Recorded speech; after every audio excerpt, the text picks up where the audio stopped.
Bravely Default is a bit of an enigma of a game for me. As a preface, I should say that I really enjoyed this game, but one thing that I just can't let go of is how the story is paced and laid out for the player. It's like you're playing two different games at times, and it left me feeling frustrated and wondering if I'd even messed up my playthrough at certain points.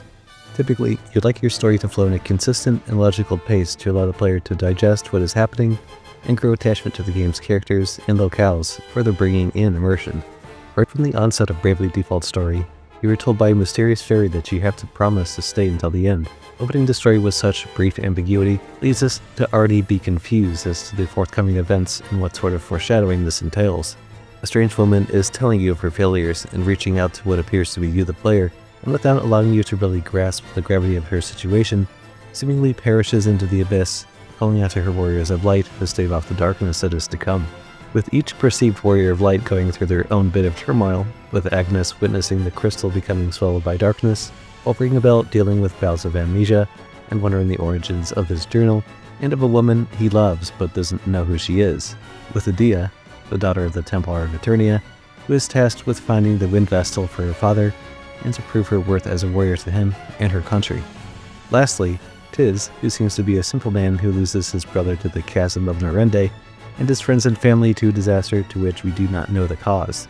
So, with our stage set, Tiz awakens in the town of Kaldisla, and its king, who is powerless to really offer any help, is under attack from the Knights of Eternia, and it can really only wish us well on our journey at this point.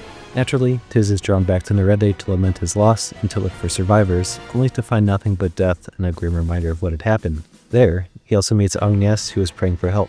The connection between these two has planted the seed at this point, and Tiz serves as a willing protector for Agnes as the Eternian Knights try to capture her, for what reason we aren't yet to know.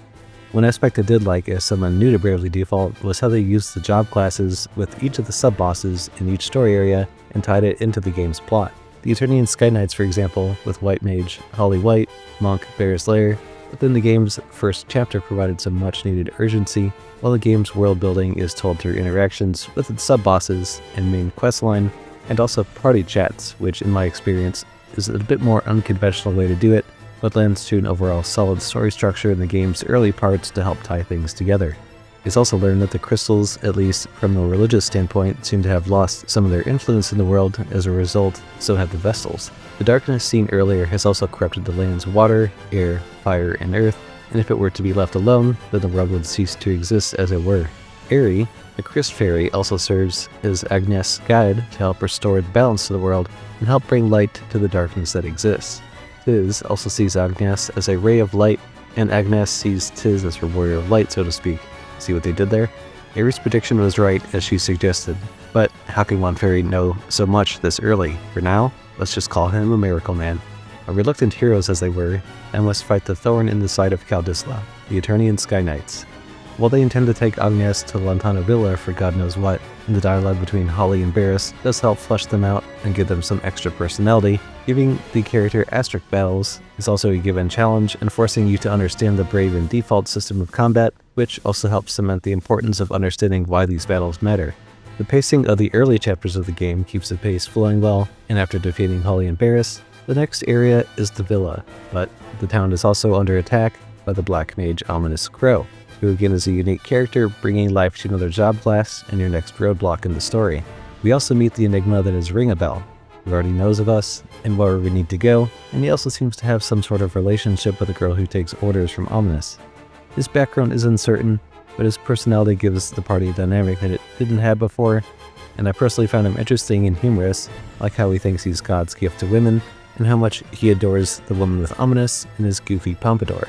Really gives the party the sense of opposites attracting, if you will, despite Agnes's reluctance.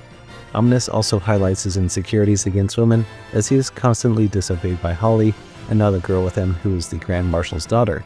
Also, to little surprise, this girl Adia ends up turning on him and decides to help the party, since she has frankly had enough of Ominous's unhinged behavior, and Ringabel already knows her name. After Ominous's defeat, Adia questions her own upbringing, as tales of the Vestal paint her to be evil, and she is anything of the sort.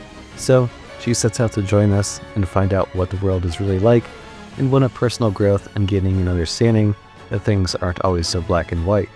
This lends to Adia's own discovery as she sees the death wrought by Knight Argent Heinkel, and he has also slaughtered the Caldisla militia in search of the wind vessel and kidnapping the king, leaving Owen to die. Naturally, seeing those whom Medea once aligned with commit such atrocities leads to distrust among the party, and, while in a sort of temporary exile, Medea and the innkeeper Karl have a heart-to-heart. Lamenting the loss of his son and what could have been forces Medea to change her outlook on life and to help Agnes and Tiz, regardless of such evil, cannot persist in this world. Ring a Bell's journal even states that we as a group will journey together and face these perils ahead, but what if it's wrong? The game has also managed to keep the pace flowing cleanly and smoothly between each section so far. As you enter the villa, you are treated to the background on Knight Heimkell and how Medea used to revere the Sky Knights for their bravery and deeds for the duchy. After acquiring the Knight Asterisk, the group formally becomes unified after Tiz rejects the king to become a knight for Caldisla and instead chooses to stay with Agnes and ring a bell for his ability to pilot, in his journal helping aid them in their journey for the crystals. We also find out that an important detail about why these events are transpiring within the world, anti-crystalism, which is dependent on society no longer accepting the power of the crystal's influence on their lives and brands the crystal orthodoxy and the vessels as heretics to their cause. Medea was also raised on this belief system herself, thus philosophically making her opposed to what Agnes believes. Eternian hierarchy also believes that the vessels to be the cause of the great chasm of Norende, and so our journey leads us to Ansheim to find the wind crystal as the world just became a whole lot bigger.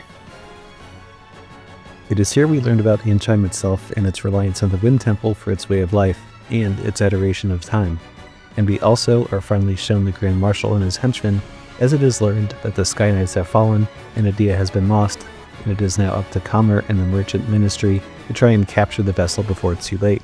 This chapter, in addition to expanding the overall world, also sheds more light on the forces that report to the Grand Marshal, like the Merchant and the King of Ansheim, Kamer VIII. Ansheim is a place of corruption as the people are worked to the bone by their king in order to generate power to live, as he cares not for his enforcement of inhumane working conditions. He also chooses an easy scapegoat in the Vestal and the Crystal Orthodoxy to spread his propaganda, even lacking true causality between the two. While this is untrue, the sub-bosses in the area, being a thief and a merchant, show the collaboration between the king and these two to subvert his people, price-fixing the water in the area. This is, however, but a minor subplot as the Wind Temple beckons. Exploring the temple also provides context on the Crystal Orthodoxy as the Vestal's role in accordance to the crystals. Some stories are more horrific as we learn that Agnes was protected as the worshippers sacrificed themselves so that she could save the crystal. But things aren't going to be so easy as to just walk there and awaken the crystal. We must first get the vessel garb repaired by the Sage of the Juliana Woods. The Sage is a guy who's a bit quirky but has known Agnes for ages. Sage also foretells of the Hairwing and its connection to the darkness that has fallen over the land. And of course, Sage cannot fix our garb without the proper material, and we have to kill a dragon in order to get this item for him. Almost like he planned that. What really caught my attention was how Aerie acted and got very upset over making us do this task for him. Typically, you don't see very many fairies get that upset over something so minor. Surely there's more to this than meets the eye. Agnes also suffers from imposter syndrome as she begins to question herself to Sage if she is truly the one to save humanity, and her lack of skill, or so she feels, it's not enough. Sage, having been a guiding figure in the Orthodoxy once upon a time, convinces her to have faith within herself and to let her actions do the talking, and let things happen as they should. For Agnes is the light in the dark times that the people need. Without a whole lot of explanation, we are thrust into a battle with Orthrus, who served as a nice skill check and provided a sense of dread and urgency to awakening the Wind Crystal. Even after its defeat, how it got there is still not explained since Aerie quickly forces Agnes to awaken the crystal. Why couldn't she just take the time to explain where it came from? Surely this is worth mentioning since this is just the tip of the iceberg. Ring a Bell even gets a sense of deja vu, adding a sense of mystique to a blossoming story as the party grows ever stronger. The King of Ansheim also takes this opportunity to spew some propaganda about anti-crystalism and blames the Vestal for things not being immensely better immediately, which in doing this, pushes the Grand Marshal's agenda to the masses and coerces people into inhumane working conditions. Agnes, just as the Sage foretold, providing a spark of hope to the people of Ansheim, not only described of her experience with the Chasm of Dorende, but also her battle with Orthrus and showing the people the Tempest Braid, thus proving her worth as killing something of legend. The Winch has also returned, freeing the people from their outrageous working conditions in a more peaceful way of life, also making the king look like a liar and a fool. But our path is not yet finished. We must now try and awaken more crystals and to try and find Olivia. However, we are ambushed by Alternus Dim, who is shocked to find Adia to be a traitor to her father. Though his recruitment back to Eternia was for naught, his appearance with Ring of Elgon gives us a sense of misdirection and makes you question if there is some correlation between the two.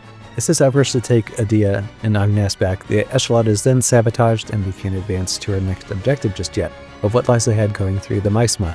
Now, something that Bravely Default allows you to do is have some freedom in how you choose your path ahead. Personally, I chose to go ahead and do the subplots in each area starting with Ansheim, since these grant you new jobs and valuable experience in job points. Much like what you first experienced with the Monk and White Mage subplots, King Kamer is a Time Mage and Kint is a Spell Fencer. Both I highly recommend getting, as these can carry you through much of the game. Their subplot also revolves around removing the corruption from Ansheim, as the king's scheme of price-fixing water and collaborating with the merchant ultimately failed, and the descent towards anti-crystalism with it.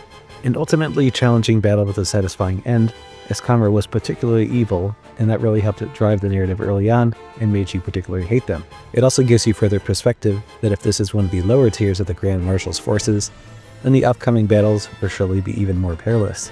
But in the closing moments of Chapter 1, you can take ease in knowing that the Prime Minister Dominus will look after his people, and usher in a new era for the people of Ansheim that will benefit everyone. As the story continues to build tension, the Grand Marshal is updated on the failure of Alternus and learning that his own daughter has become a traitor. The Marshal's agenda takes precedent over what has transpired, and Victoria and Victor, whom we haven't met yet, are tasked with dealing with the Water Vestal and the Wind Vestal. Alternus and the Valkyrie Einherja also scheme on their own to try and capture the Vestal and Florim, and you can also get a pretty good idea of who your subplots are going to revolve around with the Ranger, Summoner, and Valkyrie classes. Florim itself is a good contrast to Ansheim, as the city itself is bright and vibrant, and its residents are women, much to ring a bell's exuberance. The Flower Festival is also used as a means to find out the location of Olivia the Water Vestal, and to help flesh out not only Florim's culture itself, but to help grow the main cast even further, as it is not so cut and dry as you can simply enter a beauty pageant and win. We also come to find out that the water crystal is shielded and can't be awakened without Olivia's help. And another thing that should make your alarm bells go off is Eri contradicting herself to try and get Agnes to awaken the crystal. Little suspicious, don't you think? In order to enter this competition, we are going to need to talk to the Sage of Yuliana and get the right attire and his affinity for making sexy clothes. This also really enforces the connection between Ringabel and the Sage Juliana, that they are both horny on main, and personality-wise they play off each other pretty well. Agnes, also knowing that she cannot be someone she is not, chooses to go in the Vestal garb, and to no surprise, loses the competition, but the goal is achieved, and Olivia is able to get in contact with her. In the lead-up, we are also shown that Victoria is completely unhinged and murders a young girl, even though she wanted to just disfigure her. It really sets the tone for what's coming. Victoria even winning the competition is rather funny, since she could have cared less about the culture behind it and used it as a means to an end. Also, much like in Chapter 1, Florim offers you the opportunity to help with some problems within the area, with the hairpin and dye situation, and finding the root cause, bringing you into two battles with Artemia and Mephilia, both of whom as seen in prior service to the Blood Rose Legion. Mephilia seemingly being the one more unhinged of the two, killing fairies and turning young girls against each other in a battle to the death, not to discredit Artemia, as they are no saint either. Greatly satisfying to defeat both of them and earn their jobs, but the real gut punch comes when they finally get to Olivia, and she and her colleagues have been on the run for years, much to our surprise. Anti-crystalism has taken over Florim, and the Blood Rose Legion has prosecuted those that follow those beliefs. Also learning that the other Vestals have been killed puts an even greater sense of urgency to the story, knowing that Agnes and Olivia are the only two capable of ridding the world of the darkness. Ultimately, this ends in tragedy, as Victoria slaughters Olivia, who sacrifices herself so that Agnes can carry on the mission and save everyone. You also have an unwinnable battle against Victor and Victoria, who end up retreating back to Eternia after you outlast them. Einherja, steadfast in her anti-crystalism beliefs, tries to recruit Adia back and rejoin her father, and rid the world of its pain from the oppressive views of the Crystalist sect. This, however, goes as poorly as you might expect, and ends with her dying and joining her sisters in the afterlife, but wishes for Adia to go talk to her father in person one last time, and to see that his views are not so wrong. And just like Chapter 1, you can't just leave the area without doing all the sub-bosses and learning their impact to the world, right? Dandy DeRosa, the Red Mage, who has been kidnapping women in Florim, and using his toxin to attract more and more women to imprison them, and then, as a result, bring down a nation this way. It's a rather unorthodox way to go about it, but no less sinister than the rest of his legion, taking down Florum slowly but surely. With D&D done and dusted, it's on to Agnes to free the water crystal. Battling Rusalka gave you a different challenge than Orthrus, forcing you to understand its attack patterns and utilizing weaknesses and multi-attack, and felt way more enjoyable. With its defeat, Agnes is able to awaken the crystal and cleanse the waters of its poison, and gaining another group of followers in the process with the people of Florum. Upon her journey to the Earth Crystal, Edea tells her friends the truth of who she is, and this is the start of some discord within the group, as Agnes feels that she can't trust her having her around after nearly being assassinated many times now. Can you really blame her? In Chapter 3, we casually just encounter a whole ship that functions as a state. It's a pretty cool concept in itself. The story of this section of the game centers on the conflict between the shield bearers from Eisenberg and the sword bearers, or the rebel faction who have aligned themselves with the Black Blades, who in turn are looking to overturn the current power structure and push the agenda of the Grand Marshal. Edea's master leads the Black Blades, so this is a particularly personal mission for Edea. And we also find out that the Fire Vestal had actually been assassinated 3 years ago when the sword bearers attacked, and her replacement was also assassinated. Pretty crazy series of events, and the volcano in the area erupted. What else could go wrong? The Black Blades also seem way more coordinated than the previous groups associated with Eternia. Kami Izumi is a master tactician and trusts his group to make the right moves and give him updates. Konoi is also personally responsible for killing the Vestal and sealing the temple. While Agnes is laser focused on the Fire Crystal, we also help Dats and Zats friend Commander Goodman against the Sword Bearers and help his family in order to gain access to the temple. This chapter also shows that Agnes is overwhelmed with her responsibilities and even suggests that the Shield Bearers should surrender so that the war can just end and she can get to the crystal quicker, a foolish endeavor to even consider. The Council of Six meeting also illustrates that the Grand Marshal still underestimates the Wind Vestal's power and thinks that the Black Blades, his most elite group, will destroy them easily. This scene also shows that his partnership between the group is shaky at best, as Alternus is attacked by Victoria for insulting her, and they have no qualms about killing each other. We also decide to help the Shield Bearers remove the mist from the battlefield and find out the secrets of Grap Keep, which also sheds some lore in the area in the battles that had taken place previously. Kami Izumi and Kata discuss how hundreds of thousands of people lost their lives in the battle, both friend and foe alike, as Kata is rather reckless with his tactics, while Kami Izumi is more calculated and pragmatic of the bunch, which sheds light on how destructive this war has been over the years and why it's so important that we help the Shield Bearers. This chapter also illustrates both parties' morality, as the Shield Bearers, with the latter having the poison to use against the enemy and taking the high ground to defeat them, whilst his and the group decide to help save the children working in the Mithril mines, both faced with the dilemma of circumstance and doing the right thing. We also get introduced to Egil, who has some significance as well. He has aspirations of becoming a shield bearer and being like his mother and father. You also begin to more prominently see Ares start to get more standoffish, and even suggested Agnes not help Tiz and the others when they could have all died in some lava. For Christfairy, that seems odd to even suggest, given all we've been through so far. Saving everyone also makes Agnes realize that she was acting irrationally earlier and understands their importance to her in the mission. Good stuff. Also having to awaken the Fire Crystal, you face Chubmar, who is most definitely my least favorite boss at this point, but hey, it looked cool. It was just a huge pain in the ass to fight. As a result of awakening the crystal, you also end up helping the Shield Bearers by removing the Mithril from the area and turning the tides in their favor, possibly ending the war soon. The Eternian forces even cut off the Black Blades so that they can fortify the Earth Crystal, as whatever we are doing seems to be causing more harm than what is alluded to. With your main objective complete, and like what we have been doing in the other chapters, you simply can't leave without taking care of the sub-bosses in this area, as they're pretty cool and some of the best abilities in the game. Each had something cool pertaining to themselves, like Konoe the ninja infiltrating Goodman's home, trying to perform an assassination, while Kata and Kami Izumi were the most challenging, and the latter served as passing the torch to Edea as she defeated him and his influence over the region, and yet another one of his henchmen asking her to speak to her father again in an effort to bring her back home, and the pirate Barbarossa, whilst also being on the easier side, served as a means of meddling with the Grand Ship and their affairs. Praline the performer was a bit tedious to go through, having to talk to numerous people in the world to get the item needed to nullify her music, but at least was a humorous character with her influence over her soldiers and how she just gives up and goes away. Our advance into Eternia has also brought much anxiety onto the Grand Marshal, and the setup for Chapter 4 will be our toughest challenge yet, since Eternia is ready for us and there will be no element of surprise. Chapter 4 starts with an important and large arc. Over the course of 15 years, the Crystal Orthodoxy was removed from Eternia, and the temple had been remade into the Everlast Tower, and the whole area is heavily fortified with defenses. What makes Eternia special is its use of the White Mage cables to be able to heal its populace, and no one has any chronic illnesses and are able to live healthy lives. Speaking of illness, Idia's mother is also sick and getting treatments in the central tower, and lo and behold, she's already aware of the Wind Vestal and her accomplishments thus far. Idia also has the epiphany that anti-crystalism is not the way forward, and everything that she has seen and experienced on this journey has changed her worldview. Kind of like that person who never left their hometown and then traveled abroad and finally saw the light, fully understanding that not everything is black and white. We also find out that the cables are tied to the Earth Crystal and using its essence for keeping the Eternians healthy, but no one else. This form of inequality is unacceptable and must no longer stand. Gravemark Village also sheds more light on the Great Plague that ravaged the world and left its scars at Gravemark, and provides more detail on the Grand Marshal and how him and Idia's mother Mazur met and eventually married. Eternia also gives us the opportunity to fully learn about Victor and Victoria.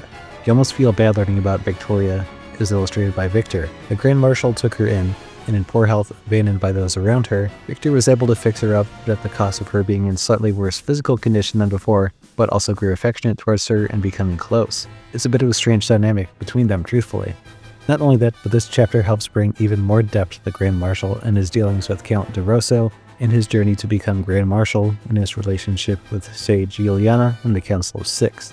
Having this grand scheme unveiled to us was a really nice touch, and stressed the importance of the Grand Marshal's vision and why there was such an urgency behind it, and validates his need for conquest. From the eyes of the player, this would seem rather unjust, and ultimately, after failing to convince Idia of one last time to join him, he is then resigned to accept his fate and wishes only the best for his daughter, and shows that he truly does love her, even if her views have changed from what he raised her to become. The confrontation between Idia and her father Brave also shows us that while he loved his daughter, he was more often than not absent in her life and didn't provide the attention any child needs for emotional fulfillment.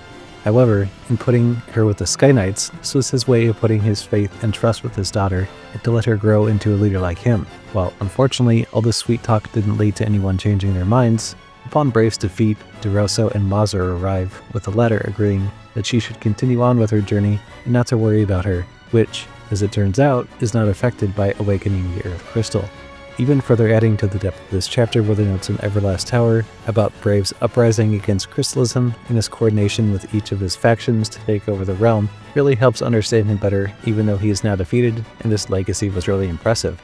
Once you battle Gigas Lich, serving as shockingly the easiest of the crystal bosses for me, opens a dialogue about how we were warned to not open the Earth Crystal, as the Duchy had been so adamant on predicting it, it will surely lead to dire consequences. But of course, we throw caution to the wind as Aerie yet again convinces Agnes to awaken it, with surely no ulterior motives.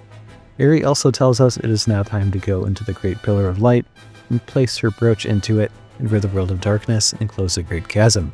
Now, I should say that this serves as a final point to do whatever you needed to do before you cross into the pillar, so naturally I wanted to see the Vampire Castle and learn about Lord De Rosso, and I went ahead and cheesed every dragon in the overworld to unlock the gate to his castle. I tried to do it the normal way, but the game seems to not want you to do it otherwise. Oh well. Anyway, I really enjoyed learning about the lore of the world from De Rosso and about himself, like knowing that the Crystal Adventus preceded the Orthodoxy, and the land was known at the time as the Land of Eternia, and its kings ruled with the Adventus in peace for a time. But these Adventus grew ambitious and wanted more control over the 4 crystals of Luxendark instead of their local areas, and thus began forming the Crystal Orthodoxy. De Rosso himself even rose to the rank of Cardinal and eventually was pushed out of that role, forming a new conflict that would lead to De Rosso's family being murdered and him turning into a vampire with eternal life, a decision that was made with the memory of many innocent lives lost in the conflict, but done with good intentions at heart. Though he is quite a unique vampire since he doesn't enjoy blood, it was a bit of a fresh take on the concept. De Rosso had quite the history with Juliana and watched him rise to power and had numerous battles with him over the years. Battles so extreme that they actually changed the landscape of the current world. Juliana was also responsible for breaking up the vocation process and his views towards the vestal power structure. But most importantly, this whole section is Juliana and De Rosso's interaction with the angel they encountered in Nerende. After defeating De Rosso in battle and reviewing the final painting, he tells us that an angel descended upon them and told them about a great evil that was coming and would appear in the form of something that is friendly to the Vestals and seduce them into awakening the crystals and unleashing chaos onto the world unknowingly. Also trusting DeRosa with an important task only he can know and not to tell anyone. After this angel has passed, Yoyana and DeRosa would help each other and formed a plan that once DeRosa would step down from power, Yoyana would then rise within the orthodoxy. And having this angel's omen come true only brings suspense to the story and highlights just what we are doing is highly suspicious and perhaps needed to truly root out the evil and defeat it. But to highlight these omens, Eternia Rising, the plague upon the village 10 years later, and finally the Great Chasm all align with the angel's predictions. Even Brave's work as a Templar was predicted by the angel, and the Orthodoxy's actions in the Great Ritual. Alderosa's castle is completely optional. All the lore you learn about is something I feel should have been included in the main story since there's a lot of meat to it, and it really helps expand the world building and lore within, and helps you understand characters' motives, since a lot of what you've seen thus far isn't really enough to get a complete understanding. Plus, the vampire asterisk is pretty useful itself. And so at long last, we make towards the light, having done as much as we can to prepare for what lies ahead. What's coming though is completely unexpected.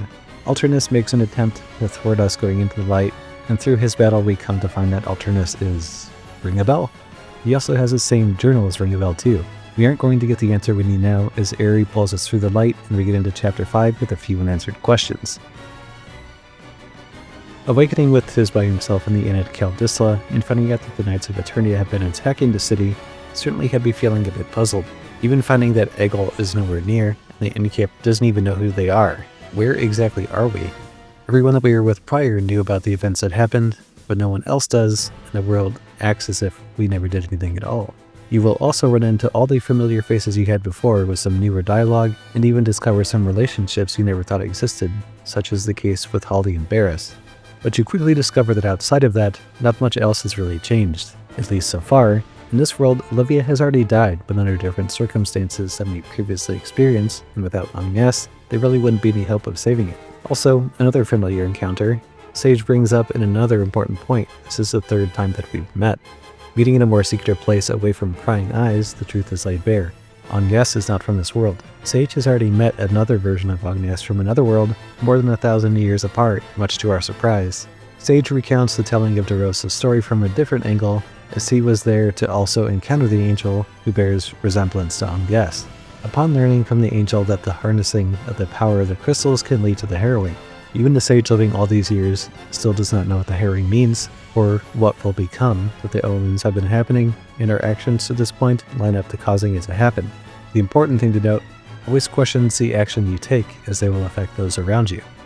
And so, just as you might expect, we awaken the water, fire, earth, and wind crystals with the same bosses as the first time we battled them, in the journey back into the light, which, as you might expect, we battle Alternus, but he mentions something about killing Aerie, which we naturally don't allow, and Ringabel begins having visions of a series of events and Aerie, but what does it mean? With his memory coming back, things are becoming more clear of the dangers ahead. Much to my lack of surprise, we begin and end up where we were in chapter 5 with Aerie not understanding how or why it's happening, but Ringabel is the only one to start questioning her methods, and tells Tiz that this is a parallel world, and Aerie seems to know more than she's letting on. And this is honestly where the title of this video begins to manifest for me. Chapter 6's place in the story really felt like it was there to get you to understand Ringabel's backstory, and outside of that, you're really just repeating what you did before. Again, the only real changes you're going to see are the newer dialogue when he asks Aerie what would happen if Agnes were to keep the prayer going and effectively break the crystal, which, I should note, I never did this, but it can lead to a much quicker endgame, but you do miss a true ending, which I would recommend, and the one I chose for this video.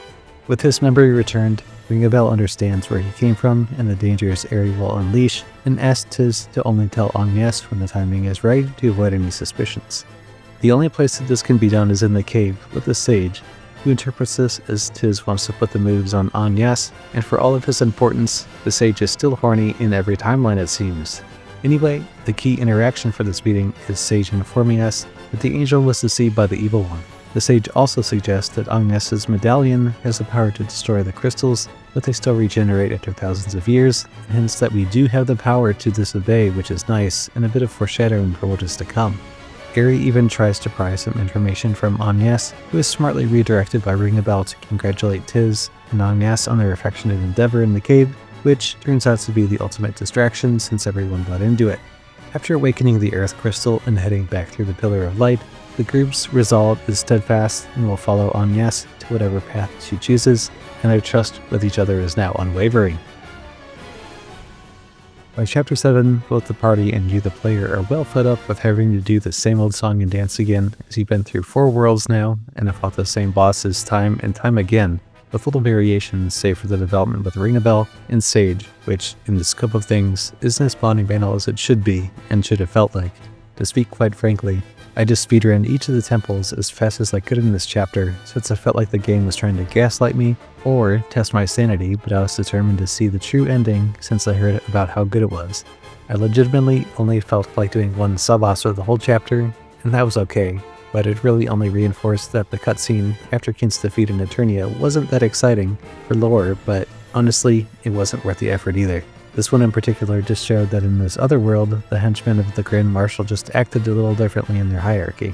And should you choose to do so, you can get the Conjure Asterisk from a trio battle with Sage Juliana, Barbarossa, and Ophelia, who just so happens to be the Sage's student. But this is really not essential to complete the story, and is a huge pain in the ass of a battle, and I personally felt like that wasn't worth it either. That being said, you've once again got all your crystals awakened, and you, like I, surely were ready to get this whole thing over with. Alright, so I'm just going to be straight up here. As you know and can imagine, I was well fed up by having to do, yet again, these temple bosses in order again, and I had no desire to even bother with the sub-bosses in this area, as I was really nearing the point of exhaustion. This really drives the point home that it really felt like a game that has a severe pacing problem. From Chapter 5 on, I felt like I was playing a completely different game at times. Since the first half of the game was so well paced and had great world building, it's like the developers were forced to speed up the development and just cut some corners. Right, now that that's out of the way, let's do this damn thing and conquer the endgame. At last, the point of no return. It felt damn good to get here, but all those feelings of doubt and the Sage's warnings have unfortunately come to pass. It was Eri who was manipulating Agnes and the party the entire time, and she finally reveals just who she really is and who she's working for. Her demon bug-looking true form was certainly a sight to behold, and her role in all of this is to effectively be the harbinger of the end of days for the world, as she serves the god of destruction, Ouroboros, and it only took them 1100 million years. Talk about patience. All the transportation between worlds we did, and Crystal Awakening just allowed her to link all the worlds together for Ouroboros to consume and then ascend to the celestial realm. You're going to let that happen, of course, and you get a nice 2-phase battle with Eri aboard the Echelot that can be a little annoying in its own right, had you not prepared your job classes properly for the endgame. Now, after you defeat her, she retreats into the chasm to get a new form from Ouroboros. This event also causes the entire party to lament their actions, as they had just so recently built a great trust between them, and Eri's betrayal shakes them to their core. However, Tis is the one to pull everyone up and to recognize it's no one's fault but Eri. With the power of friendship back, the only real person who can help us now is Sage, who doesn't know about the Celestial Realm or Ouroboros. But, as you might recall earlier in the story, DeRosso mentioned that he also was told to keep a secret by the Angel, and this is where that information will come to help us against this unknown entity. As we are instructed to hold hands and partake in a ritual, the Angel seemingly mentioned from the stories of DeRosso and Juliana appears to us, the words of light, to basically tell us that the Bringer of Ruin has come to destroy all the worlds linked, which we already knew, but most importantly, DeRosso will be the one to step up against this monster when the time is right, and to use the pendant when we are at our wits' end from battle. Also alluded to us is that the Angel before us was Agnes from Ring-a-Bell's world, whom he failed to protect, or it could just be some variables left open to interpretation at this moment. Now, you do have the option of doing the Sign Dungeon in the Dimensional Past, but I was simply too worn out at this point and went straight to the final area to face Eri and Ouroboros. As you arrive, Eri is given her ultimate form, which serves as another battle that will really test you to see if you have the right jobs in place, and to really utilize your full toolkit to the highest degree, including her ability to get a full heal, making her just a little bit more annoying. I actually got pretty lucky and had a huge crit at the end of the battle, otherwise she might have wiped my party. Definitely was a huge relief to be rid of that lying fairy after all. Finally, meeting Ouroboros is interesting as it took the shape of each party member and allows us to ask it questions. A sure sign that it is confident enough that it cannot be defeated, so it wouldn't matter if we knew everything or not. Ouroboros seeks to take over the Celestial Realm as it is peaceful and orderly and it intends to bring chaos and ruin to the world, while also noticing that Tis is a Celestial himself, which, much to my surprise, was only mentioned now to this point in the story, and could well have been missed from a subquest I neglected to partake in. Ouroboros also callously viewed his faithful servant as cattle to be devoured when she served no more use to him, and the Warriors of Light, with each of our specialties in its eyes, are going to serve as a final meal to it before entering the Celestial Realm. As we are now in the final battle with the multiple worlds at stake, Rabros certainly lived up to the hype as far as boss battles go. Over its 5 stages, starting with a sort of mirror match against the party was an interesting interpretation of his power, then transforms into his dragon form, and in the second phase where he will use Zero Dimension, which can instantly kill you and even get through stillness. And once you deal enough damage, he will transform into his third form, and Zevroso comes out to basically cripple his regeneration ability, but sacrifices himself to do so. In this form, you basically need to repeat the previous strategy and be mindful of Demonic Touch, bringing your BP to 1. Once you have outlasted that phase, he begins devouring linked worlds in addition to Demonic Touch. You can also use Armageddon, which is extremely powerful, and you really just need to outlast this phase with some giant stress and stillness to get to the final phase. And just like what the angel had said would happen before this battle, Agnes's pendant calls out when they are most in need, and all of these interlinked worlds get a cool little cutscene and offer their support in order for us to defeat this colossal challenge. In his final form, he uses Disaster, which is insanely powerful, and Divergence, which limits you to summoning friends and defaulting, which I found this to be particularly annoying if it lands on the healer in your party, and you guessed it, going to need to unleash all of your most powerful attacks on him like Blizzaga Dragon Slayer or Pierce defense attacks, really anything with some flat damage.